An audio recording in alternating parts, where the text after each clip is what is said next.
नमस्कार, स्वागत है आप सभी का एजुकेशन मंत्रा में। दोस्तों, सीटेट जुलाई 2023 के पेपर आपके आज से लगभग 2 महीने बाद शुरू हो जाएंगे।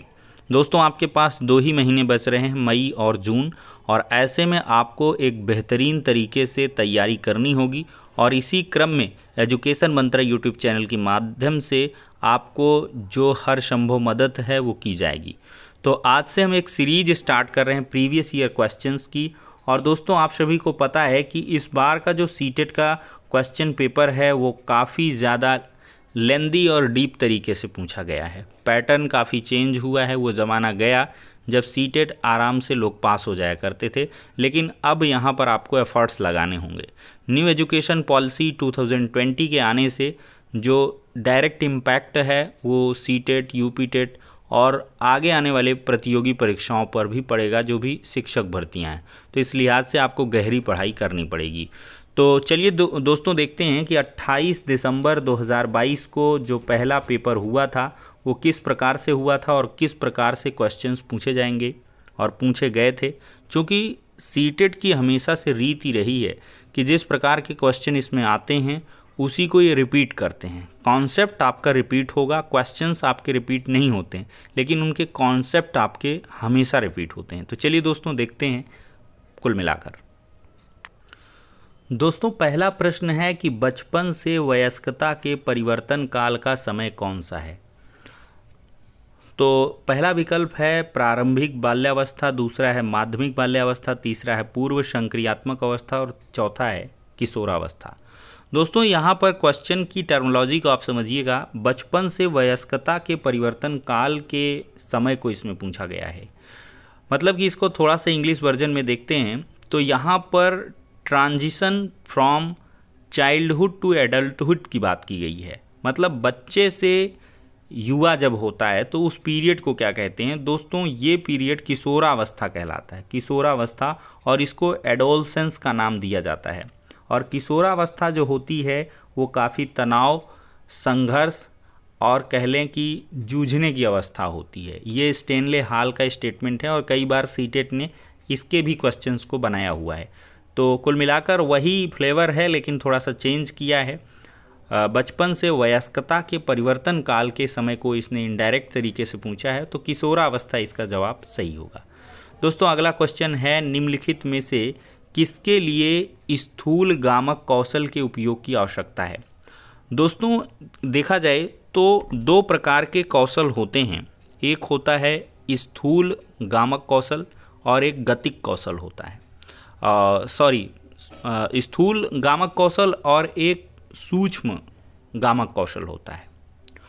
तो स्थूल गामक जो कौशल होता है वो छोटे मोटे काम या कह लें एज यूजुअल काम करने के लिए उपयुक्त होता है, जैसे उठना, बैठना, चलना, दौड़ना, खाना, पीना, ये सब। क्योंकि ये दैनिक क्रियाएं हैं और आमजन सामान्य व्यक्ति के द्वारा ये की जाती हैं। लेकिन जो सूक्ष्म गामक कौशल है, जैसे कि सुई में धागा डालना, पेपर के टुकड़े काटना और चिपकाना, ब्रश से पेपर पर पेंटिंग करना, ये तीनों एक रीति के दिख रहे हैं, ये आपके सूक्ष्म गामक कौशल हैं। लेकिन चलना और दौड़ना जो है ये आपका स्थूल गामक कौशल है। इसी वजह से ये चौथा विकल्प सही होगा। और दोस्तों, ये आपको ध्यान रखना है कि जो विकल्प आपको चूज करने के लिए दिए गए थे वो रिशफलिंग मार्ट में थे। हो सकता है चौथा पहले, फिर 3, 2, 1, इस प्रकार से सर्कल में ये घुसा रहेगा इस प्रकार से। तो आपका जैसे चौथा सही था, तो इसमें जहाँ पे 4 नंबर दिख रहा है उसी को आपको यानी कि दबा देना था, सेव एंड नेक्स्ट कर देना था। और लोगों ने गलती क्या की थी कि 1, 2, 3, 4 उन्हें लगा कि ये चौथा विकल्प सही है, तो यहाँ पे चौथा में आपने टिक कर दिया धोखे में, और जबकि यहाँ पे विकल्प 1 था। तो ये रिशफलिंग हुई थी क्वेश्चंस की, ये आप ऑप्शंस की रिशफलिंग। तो इस प्रकार से जैसे 1, 2, 3, 4 नज़र आ रहा है ना, तो ये 4, 3, 2, 1 था, 3, 1, 2, 4 था, इस तरीके से। चलिए ठीक है दोस्तों, नेक्स्ट क्वेश्चन चलते हैं। The primary agent of socialization पूछा है। तो जो प्राइमरी एजेंट है, सामाजिकरण की प्रथम संस्था है, वो दोस्तों परिवार होती है। आपका जो सामाजिकरण का प्रोग्राम शुरू होता है वो आपके जो है परिवार से शुरू होता है। कोई भी समाज से जुड़ी हुई चीज़ बच्चा सीखता है तो अपने परिवार से ही सीखता है। तो इसी वजह से परिवार को सामाजिकरण यानी कि सोशलाइजेशन की प्रथम संस्था माना गया है। तो दोस्तों ये क्वेश्चन कई बार रिपीट हुआ है और बहुत ही बेहतरीन क्वेश्चन है और ये बार बार पूछा जाता रहा है और पूछा जाता रहेगा। ठीक है दोस्तों, अब अगला क्वेश्चन देखते हैं हम लोग। स्क्रीन पर ये आपका अगला क्वेश्चन है। ये दोस्तों क्वेश्चन है कि यह मान्यता कि भौतिक वस्तुएं जैसे गुड़िया, कार में सजीव गुण होते हैं, ये क्या कहलाती है। दोस्तों भौतिक वस्तुओं में सजीवता के गुणों को ढूंढना ये जीववादी सोच कहलाता है और इसको जीन पियाजे ने दिया था। किसने दिया था दोस्तों? संज्ञानात्मक विकास का सिद्धांत जिन्होंने दिया था, जीन पियाजे ने, उन्हीं ने बच्चों में जो है जीववादी चिंतन की भी बात कही थी। एक छोटा सा बच्चा होता है, अगर देखा जाए तो गुड़िया को या कार को वो जीवंत समझता है। वो समझता है कि जैसे आम जन चलते हैं, लोग चलते हैं, मम्मी पापा, उसके भाई बहन, उसी प्रकार से गुड़िया भी जो चलती है या कार भी चलती है तो उसको भी वो जीवित मान बैठता है। तो ये जीववादी सोच कहलाती है। ठीक है दोस्तों, अगला क्वेश्चन हम देखते हैं कि देखिए एसर्सन रीजन का ये क्वेश्चन था कि 4 वर्षीय रिया लंबे और चौड़े 2 बर्तनों में एक ही समय में समान मात्रा में पानी डालते समय बर्तनों की ऊंचाई और चौड़ाई को एक ही समय में ध्यान में नहीं रख पाती है। एसर्सन है, अभिकथन है। रीजन दिया है कि जीन पियाजे के अनुसार रिया संज्ञानात्मक विकास के पूर्व संक्रियात्मक चरण में है। ये आपको बताना है। दोस्तों यहाँ पर जीन पियाजे के संज्ञानात्मक विकास की आवश्यकता के बारे में जिक्र हुआ है, तो आपको मालूम होना चाहिए कि जीन पियाजे ने संज्ञानात्मक विकास के सिद्धांत के लिए 4 अवस्थाएं दी हैं और उनमें से एक अवस्था है पूर्व संक्रियात्मक अवस्था। और दोस्तों देखा जाए तो इस अवस्था में बच्चे को उनके अहम केंद्रवाद, जीववाद संरक्षित करने में अक्षमता या यह समझने में असमर्थता के लक्षण होते हैं कि किसी पदार्थ की मात्रा तब भी समान रहती है जब उसका स्वरूप बदल जाता है। ठीक है, और यहाँ पर यही ध्यान नहीं रख पा रहे हैं पूर्व संक्रियात्मक अवस्था में। तो ये दोस्तों कुल मिलाकर जो रिया बच्ची है ये जीन पियाजे के पूर्व संक्रियात्मक चरण में है। ये इसका रीजन सही है और इसका ये अभिकथन भी सही है। तो इस वजह से एसर्सन और रीजन दोनों सही हैं और जो रीजन है वो एसर्सन की सही व्याख्या करता है। अगला क्वेश्चन है, संकेत व अन्य तरीकों द्वारा बच्चों को ज़रूरत पड़ने पर मदद करना किसका उदाहरण है। थोड़ा सा इंग्लिश वर्जन देखते हैं। Giving cues and offering support to children as and when required is an example of. देखिए बच्चे को जब सपोर्ट की आवश्यकता हो, जब उसको क्ल्यू की आवश्यकता मतलब सहयोग की आवश्यकता हो, तो तभी उसको आप सपोर्ट करिए, तभी उसको क्ल्यू दीजिए, उसको हिंट दीजिए। तो ये दोस्तों स्कैफोल्डिंग कहलाता है। स्कैफोल्डिंग का मतलब है पाड़, इसको हिंदी में पाड़ बोलते हैं। अगर बच्चा कोई सवाल को हल कर रहा है, किसी समस्या का समाधान ढूंढ रहा है और उसको आप हर चरण में सहायता कर रहे हो, तो ये स्कैफोल्डिंग नहीं है। कुल मिला के उसको तो आप पैरासाइट बना रहे हो। लेकिन जब कहीं पे स्ट्रीम सिचुएशन में फंस गया बच्चा कोई समस्या का समाधान करते हुए, जैसे 3 अंकीय जोड़ वो कर रहा है और यहाँ पर जोड़ते जोड़ते लास्ट वाले चरण में सैकड़े के अंकों को जोड़ने में उसको दिक्कत आ रही है, तो उसको आप थोड़ा सा बता करके सहयोग कर दो, तो ये स्कैफोल्डिंग कहलाता है। तो दोस्तों कुल मिलाकर जहाँ क्ल्यूज़ की बात आएगी और ऑफरिंग सपोर्ट की बात आएगी, जब रिक्वायर्ड होगा तब सपोर्ट दिया जाएगा, तो ये स्कैफोल्डिंग है। अगला प्रश्न आता है, बच्चों की शिक्षा के लिए वाइगोत्स्की के सिद्धांत का अनुप्रयोग क्या प्रस्तावित करता है। दोस्तों जो वाइगोत्स्की थे ये एक मनोवैज्ञानिक थे और इन्होंने अधिगम का सामाजिक सांस्कृतिक सिद्धांत दिया है। ध्यान दीजिएगा, अधिगम का सामाजिक सांस्कृतिक जो सिद्धांत है वो लेव वाइगोत्स्की ने दिया था। और देखिए सामाजिक और सांस्कृतिक जब बात आएगी तो वहाँ पर सहयोगात्मक अधिगम होगा। क्रिया प्रसूत रटंत और निष्क्रिय अधिगम ये बिल्कुल से नहीं होगा। इस वजह से ऑप्शन नंबर 1 इसका करेक्ट हो जाएगा। अगला प्रश्न देखते हैं, कोहल वर्ग के नैतिक विकास के किस चरण में व्यक्ति अपने व्यवहार के परिणाम के बजाय दूसरों की अपेक्षा अनुसार कार्य करता है? ये भी बड़ा मज़ेदार प्रश्न है। कोहलबर्ग के देखा जाए तो नैतिक विकास के कई चरण बताए गए हैं। 6 चरण कुल मिलाकर हैं और जिन्हें 3 स्तरों में पूर्व पारंपरिक, पारंपरिक और उत्तर पारंपरिक में विभाजित किया गया है। और दोस्तों देखा जाए तो जो ये चरण है परंपरागत चरण, इसमें दोस्तों देखा जाए तो व्यक्ति अपने कार्यों के परिणामों पर ध्यान केंद्रित करने के बजाय दूसरों की अपेक्षाओं को बनाए रखने का प्रयास करता है।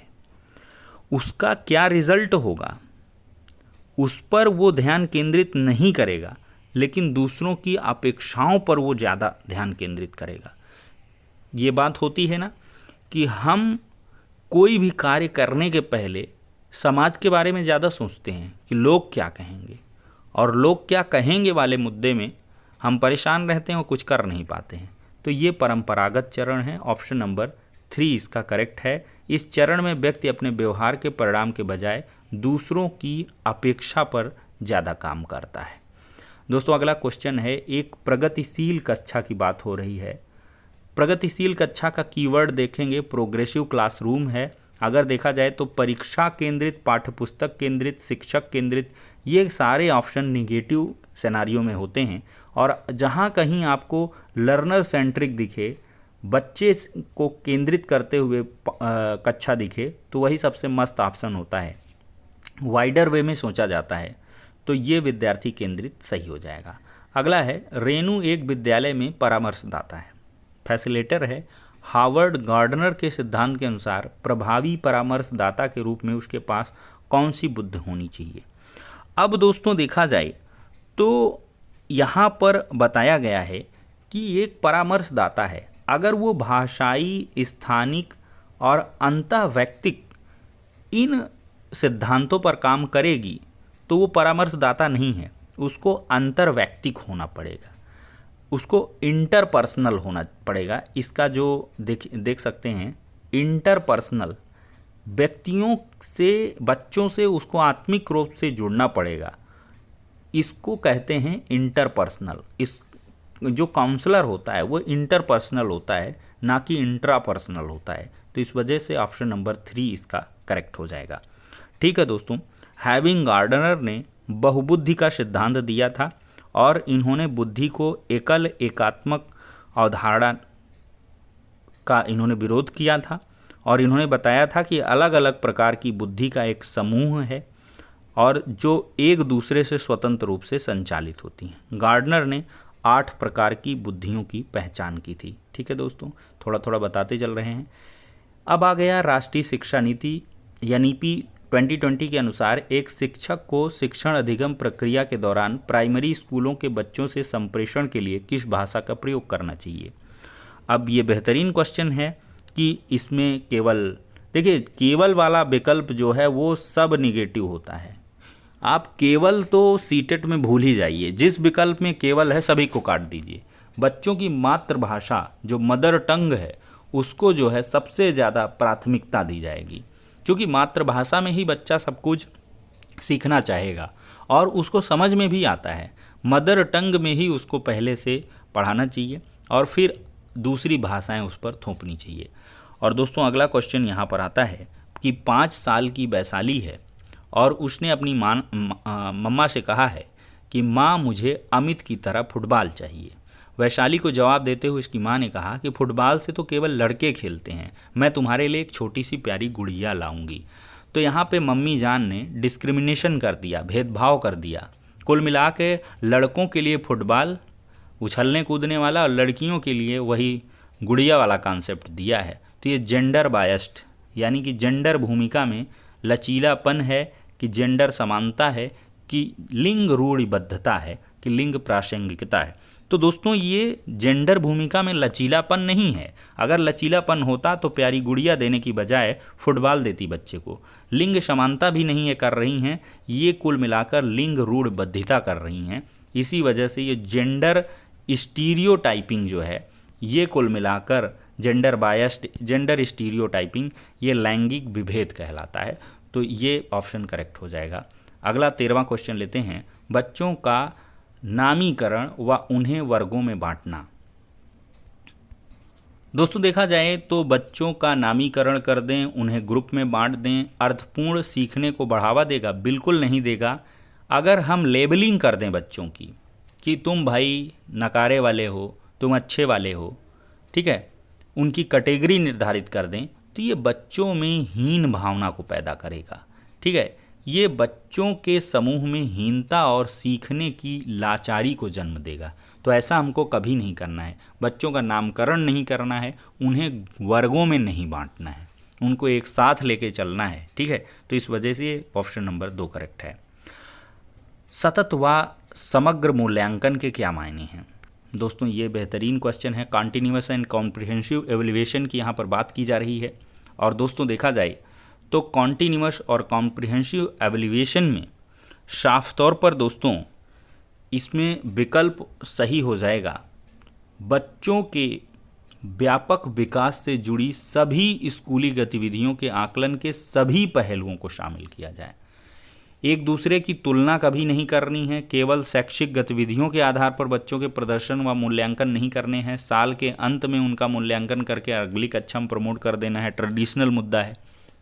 कुल मिला के कॉन्टिन्यूअस और कॉम्प्रिहेंसिव की बात किया है तो सतत और व्यापक मूल्यांकन, उनका चहुमुखी मूल्यांकन करना है और लगातार मूल्यांकन करना है। शिक्षण अधिगम प्रक्रिया चलती जाए, बच्चों को पता भी न चले कि उनका मूल्यांकन हो रहा, मूल्यांकन करते जाइए। यही कुल मिलाकर आदर्शवादी विचारधारा है और इसी के आधार पर सरकार भी चाहती है, संस्थाएं भी चाहती हैं और ये तमाम न्यू एजुकेशन पॉलिसी वगैरह भी बन रही हैं। दोस्तों प्रभावी शिक्षक कक्षा में शिक्षण अधिगम की प्रक्रिया में अक्सर जांच करने वाले प्रश्नों का प्रयोग करते हैं। इससे शिक्षक को किस प्रकार का मूल्यांकन करने में मदद मिलती है? तो दोस्तों यहाँ पर देखा जाए तो effective teachers often use problem, यहाँ पर क्या दिया है, जांच करने वाले probing questions during the course of teaching learning process. अगर during the course of teaching learning process अगर कोई आप टेस्ट वगैरह ले रहे हो तो ये फॉर्मेटिव असेसमेंट कहलाता है और इसको रचनात्मक मूल्यांकन कहते हैं। जबकि जो योगात्मक मूल्यांकन समेटिव असेसमेंट होता है ये हाफ ईयरली और एनुअली होता है, एक प्रॉपर इंटरवल में, छमाही, तिमाही, सालाना। लेकिन जो साप्ताहिक होगा, महीने में होगा, वो फॉर्मेटिव होगा। शिक्षण अधिगम प्रक्रिया बोला ना यहाँ वर्ड, उसके साथ साथ चलेगा, वो फॉर्मेटिव असेसमेंट है। दोस्तों एक समावेशी कक्षा में शिक्षक की क्या भूमिका होती है? समावेशी कक्षा है तो बच्चों की विविध ज़रूरतों का पता लगाना और उनका ख्याल रखना। बहुत ही बेहतरीन प्रश्न है। इसमें केवल है काट ही दोगे। बच्चों को उनकी अकादमिक क्षमता के आधार पर पहचाने, उनका सेग्रेशन कर रहा, पृथक्करण ना बना। खास ज़रूरत वाले बच्चों को विशेषज्ञ के पास भेजना और सुनिश्चित करना। भाई ये क्यों, यहाँ भी आप भेदभाव कर रहे हो। तीनों ऑप्शन गलत हैं। यहाँ पर आइडियल ऑप्शन है नंबर 1।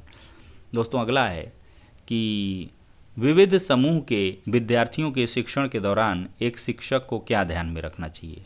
हर विद्यार्थी को स्वीकारना चाहिए, उसका सम्मान करना चाहिए, बढ़िया बात है। सांस्कृतिक विभिन्नताओं को अनदेखा करना चाहिए? बिल्कुल नहीं, अनदेखा कुछ नहीं करना है। उसकी सांस्कृतिक विभिन्नताएं हैं, उनका इस्तेमाल करना है और उनको तरजीह देना है। सुसंगत संप्रेषण बनाए रखना है, बिल्कुल ज़रूरी है। अप्रत्यक्ष निर्देश देना है, निर्देश बिल्कुल नहीं देना है। और उनको विद्यार्थियों को स्वायत्तता व लचीलापन देना है, एकदम सही है। 3 ऑप्शन यहाँ पर मुझे सही नज़र आ रहे हैं। पहला हो गया, तीसरा हो गया, चौथा हो गया। तो ऐसे में पहला, तीसरा, चौथा, ये तीसरा विकल्प सही हो जाएगा। अगला लेते हैं दोस्तों, एक विद्यार्थी जिसे दृष्टि बाधिता है, मतलब वो अंधापन है, to cater to specific needs of child with visual disability the teacher should. बच्चे को क्या करना चाहिए? उसके साथ focus on variety of visual presentation. बेचारा पहले नहीं देख पा रहा, उसको विजुअल रिप्रेजेंटेशन देके आप बकलोलाई करेंगे तो ये भी गलत है। Variety of tactile manipulative and materials, कई प्रकार की स्पर्शनीय और हस्त कौशल सामग्री का उपयोग करवाएंगे, बिल्कुल सही है। बहुत सी मूक फिल्में दिखाने, तो यहाँ पर अगला प्रश्न है, सामाजिक अंतःक्रिया और मौखिक संप्रेषण में चुनौती किसका विशिष्ट अभिलक्षण है। तो सामाजिक अंतःक्रिया हो रही है और दोस्तों यहाँ पर मौखिक संप्रेषण होना है, तो इसमें कुल मिलाकर स्वलीनता जो विकल्प है ये सही हो जाएगा। स्वलीनता मतलब होता है autism. Difficulties in social interaction and verbal communication is a typical characteristics of autism. Autism का ये गुण होता है। सोशल इंटरेक्शन में जिसको दिक्कत होगी, वर्बल कम्युनिकेशन में, वो ऑटिज्म है, वो स्वयं में खोया रहता है। स्वलीनता है जिसमें पठन वैकल्य, गुणज वैकल्य, अवधान न्यूनता, अति सक्रियता विकार कुछ नहीं है। ये कुल मिला के इंटरेक्शन का अभाव है। शिक्षक बच्चों के विभिन्न रंगों वाली चिकनी मिट्टी देकर कहती है कि उनके मन में जो आता है वह बनाएं। ठीक है, तो इसके माध्यम से वो बच्चों में किसको बढ़ावा देना चाहती है? सृजनात्मकता को। रटंत नहीं है, सहयोग नहीं, अनुशासनहीनता बिल्कुल नहीं है। बच्चों के जो मन आए वो बनाए, तो क्रिएटिविटी निकल के आएगी। कोई कुछ ना कुछ बेहतरीन बनाएगा, नयापन करेगा। जब उनको स्वतंत्रता दी जाएगी कुछ ना कुछ जरूर करेंगे। दोस्तों अगला क्वेश्चन है कि बचपन के प्रारंभिक सालों में किसके विकास पर ध्यान केंद्रित करना चाहिए? शारीरिक, सामाजिक, संज्ञानात्मक, संवेगात्मक या अमूर्त तर्क। बेहतरीन क्वेश्चन है। और दोस्तों देखा जाए तो यहाँ पर शारीरिक कौशल पर ध्यान देना है, सामाजिक कौशल, संज्ञानात्मक और संवेगात्मक, ये चारों कौशलों पर। लेकिन अमूर्त तर्क, जो अमूर्त का मतलब जो हमको दिखाई नहीं पड़ रहा है उसके बारे में तर्क करवाओगे तो ये तो मूर्खता का काम है। कुल मिलाकर जो प्रत्यक्ष दिख रहा है बच्चे को उसी का काम करवाएं। तो ये चारों विकल्प ऊपर के सही हो जाएंगे, 1 2 3 4, और यहाँ से ये वाला तीसरा विकल्प सही हो जाएगा। प्रश्न है रचनावादी कक्षा मतलब कॉन्स्ट्रक्टिविस्ट क्लासरूम और मीनिंगफुल लर्निंग, अर्थपूर्ण सीखना। इसको हमको ध्यान में देकर जानकारी के भंडार व उपयोजन से होता है। देखिए रचनावादी है तो कुल मिला के अन्वेषण होगा। अर्थपूर्ण सीखना है तो अंतःक्रिया के द्वारा खोज की प्रक्रिया होनी चाहिए। यही रचनावादी कक्षा है, यही है। इनाम व सजा दोगे बिल्कुल नहीं, बारंबार वेधन करोगे, अभ्यास करोगे। ड्रिल एंड प्रैक्टिस एकदम से निगेटिव होता है, प्रैक्टिस एंड ड्रिल ये गलत हो जाएगा। जानकारी के भंडार व उपयोजन से होगा। Refers to the storage and retrieval of information. Storage का काम नहीं है ये, रैम रोम वाला कॉन्सेप्ट नहीं चलेगा। तो इस वजह से ये सारे गलत हैं और यहाँ पर दूसरा विकल्प सही हो जाएगा। अगला प्रश्न बेहतरीन है। एक शिक्षिका एक बच्ची को जो अवधारणा को समझने में असमर्थ है के साथ मिलकर काम करती है और उसे इशारे देती है। तो यह प्रक्रिया पाड़ है, स्कैफोल्डिंग है। वो उसके साथ मिलकर काम करती है, उसको इशारे देती है, खुद काम नहीं करती है, उससे खुद ही करवाती है लेकिन इशारों में। कुल मिलाकर जहाँ ज़रूरत वहाँ काम पड़े वहीं सहयोग हो, तो ये स्कैफोल्डिंग है, पाड़ है। एक शिक्षिका कक्षा में संवादात्मक बनाने के लिए बच्चों को आसपास के पर्यावरण के उदाहरण शामिल करती है। सामाजिक सांस्कृतिक संदर्भ की सीखने में महत्वपूर्ण भूमिका है। ये दोस्तों कुल मिलाकर मुझे दोनों सही आ रहा है और दोनों इसकी सही व्याख्या भी है। बेहतरीन क्वेश्चन था। अगला है, क्या बच्चे के समस्या समाधान में बाधा उत्पन्न करेगा? कौन सा चीज़ इसमें? समस्या को सही से पहचानना, ये तो मेरे हिसाब से बाधा नहीं उत्पन्न करेगा। समस्या को स्पष्टता से परिभाषित करना, ये भी बाधा उत्पन्न नहीं करेगा। पहले सुलझाई गई मिलती जुलती समस्याओं के बारे में सोचना, ये भी सही है। वस्तुओं के इस्तेमाल के पारंपरिक तरीके पर स्थिर रहना, ये बिल्कुल गलत है। वस्तुओं के इस्तेमाल के पारंपरिक तरीके, रिमेनिंग फिक्स्ड, कहीं पर फिक्स्ड नहीं रहना है आपको। Eight using object in conventional matters, तो कुल मिलाकर आप रिजिड ना रहें किसी एक ही चीज़, और वो भी पारंपरिक तरीका, नवाचारी तरीका अपनाइए। पारंपरिक तो बिल्कुल नहीं होना है। अगला क्वेश्चन है, विद्यार्थी द्वारा की गई गलतियां व त्रुटियां शिक्षकों व विद्यार्थियों की असफलता को दर्शाती हैं। ये सही है या गलत है? बिल्कुल से ये गलत है, क्योंकि जो त्रुटियां हैं या गलतियां हैं वो शिक्षक व विद्यार्थियों की असफलता को नहीं दर्शाती हैं, बल्कि कमियों को ठीक करने के लिए प्रोत्साहित करती हैं। बच्चों में खुद से सोचने की क्षमता नहीं होती और उनके सीखने को सुनिश्चित करने के लिए उन्हें लगातार निर्देश देने पड़ते हैं। ये दोनों गलत है। बच्चों में खुद से सीखने की क्षमता होती है और उन्हें सीखने को सुनिश्चित करने के लिए लगातार निर्देश की ज़रूरत नहीं पड़ती है। कभी कभार कहीं कहीं निर्देश की ज़रूरत पड़ती है। बच्चा अपने आप में परिपूर्ण है, वो आइंस्टीन है, हम उसको माहौल बस दें। तो दोनों यहाँ पर कुल मिला के पेडागोजी के हिसाब से गलत हैं, ठीक है। और अगला है कि कौन सा भाव नहीं है। भाव की बात की गई है, which one of the following is not an emotion. तो मेमोरी, एंगर, लव, फियर, इनमें कौन सा इमोशन नहीं है? आप ही बताइए कौन सा इमोशन नहीं है। बहुत ही आसान सा क्वेश्चन है। क्रोध एक इमोशन है, प्यार एक इमोशन है, भय एक इमोशन है, लेकिन स्मृति जो मेमोरी है वो कोई इमोशन नहीं है। ऑप्शन नंबर फर्स्ट इसका करेक्ट है। अगला है, प्राथमिक शिक्षिका अपने विद्यार्थियों में आंतरिक अभिप्रेरणा को बढ़ावा देने के लिए क्या कर सकती है? आंतरिक अभिप्रेरणा को बढ़ावा देना है भैया, ध्यान दीजिएगा। What strategies can a teacher use to increase intrinsic motivation in her primary grade student. तो हर विद्यार्थी के हर एक प्रयास की प्रशंसा करेगी तो हो गया खेल। फिर अवांछनीय व्यवहार को दंडित करेगी, दंडित को किनारे रखिए।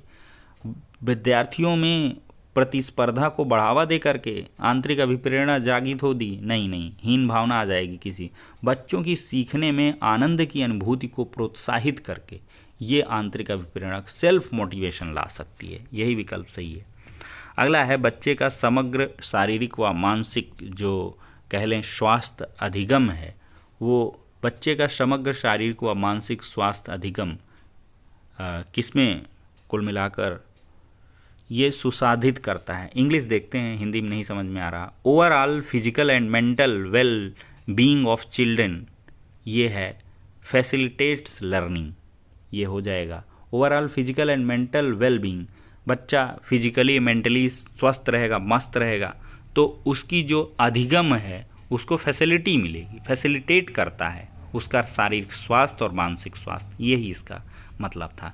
रूही का मानना है कि उसे ठीक से पढ़ाई नहीं की थी, जिसके कारण उसके विज्ञान में परीक्षा में नंबर सही नहीं आए, ठीक है। और जबकि वह विज्ञान में बहुत अच्छा प्रदर्शन कर सकती है। रूही अपने प्रदर्शन का आरोपण किस प्रकार से कर रही है? पर्यावरणीय कारक मान रही, इन्वायरमेंटल फैक्टर की, लैक ऑफ एबिलिटी की, लैक ऑफ एफर्ट की, थॉट ऑफ की, टफ लक। तो कुल मिला के इसमें कुछ नहीं है। वो उसको बिलीव है कि उसने डिड नॉट स्टडी प्रॉपरली, उसने सही से प्रयास नहीं किए हैं, which is why she did not get good marks, वो इस वजह से सही नहीं लाई अंक, अन्यथा वो सही ला सकती थी। तो ये कुल मिला के सी इज़ एट्रीब्यूटिंग